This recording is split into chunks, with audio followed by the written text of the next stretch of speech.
Mga idol, magandang hapon. Dito pa rin tayo sa Taytay, Rizal. Nag-iikot tayo dito. Meron ako nakitang guard.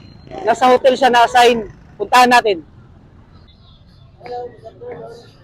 Oh, kumusta? Anong pinag-dutyhan mo dito? Ano to? Hotel po, sir. Si Kuya Guard, mga idol, nasa hotel siya na-assign, no? Sige, bigyan kitang shoes. Oh, Pabilis lang po, sir. yung mabilisan lang. Maiksi lang po. Yung maiksi lang. Sige, number 5 yun. Okay. Ako naman magtanong ng number, yung number ko. Number 2. Yun ang, hindi ko ba, nakalimutan ko na, sir. Nakalimutan mo. Nakalimutan mo yung number 2.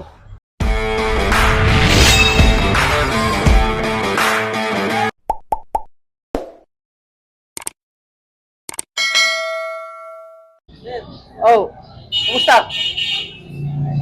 Anong pinag-dutyhan mo dito? Ano to? hotel po, sir. Si Kuya Guard, mga idol, nasa hotel siya na-assign, no? Opo, hotel po. Ilan kayo dito? Ikaw lang mag-isa? O, Ha?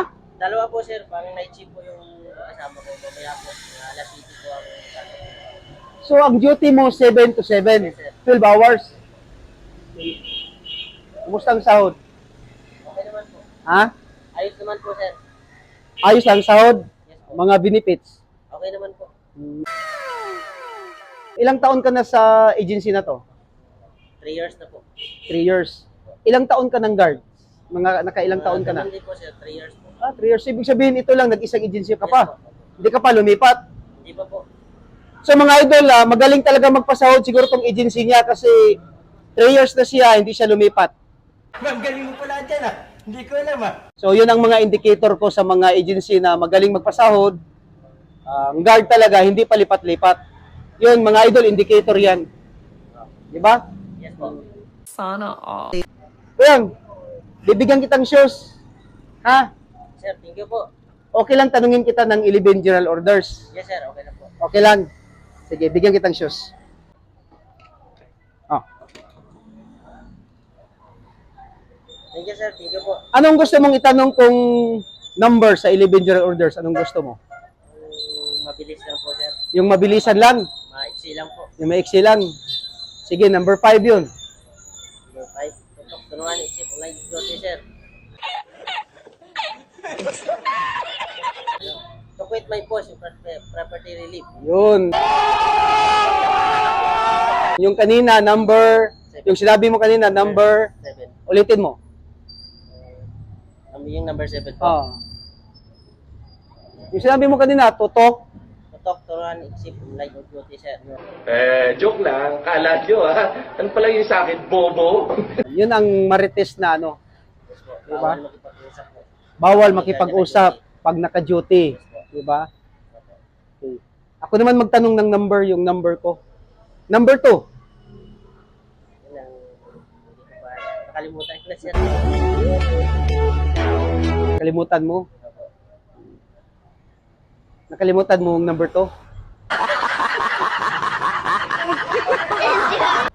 To walk my post during the store of duty in a military manner, keeping on the alert and observing everything that takes place within sight or hearing. Mahal na mahal kita, pero Importante yan. Di ba? Yes, sir. Importante yan. May issue kang baril, wala. Yun, sir, sa laki. 90 minutes. May issue siyang baril pero hindi lang niya nilagay dito. Di ba may issue kang baril? Meron po. Ano yung FEO? PO. FEO. Hindi ko makana, sir. Hindi pwede yun. Ang FEO, siya yung nag-issue ng mga license ng baril sa mga individual, sa security agency, yung tatawag na juridical LTAP. Yun na po. Oh. License to own, possess firearm sa juridical, sa agency. Yes, sir. Tandaan mo, Firearms and Explosive Office.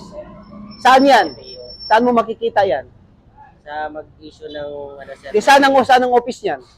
Dami po. Camp Crami. Yes. So itong susya, ano to? Susya. Supervisory Office for Security and Investigation Agency, sir. Ang galing. Lakasan mo para marinig nila. Supervisory Office of Security and Investigation Agency po. Ang galing. So, snappy lang tayo mag-duty ha. Yes po. Para hindi magreklamo ang client, satisfied yung client. Ha? Opo. Pasalamat tayo sa sponsor.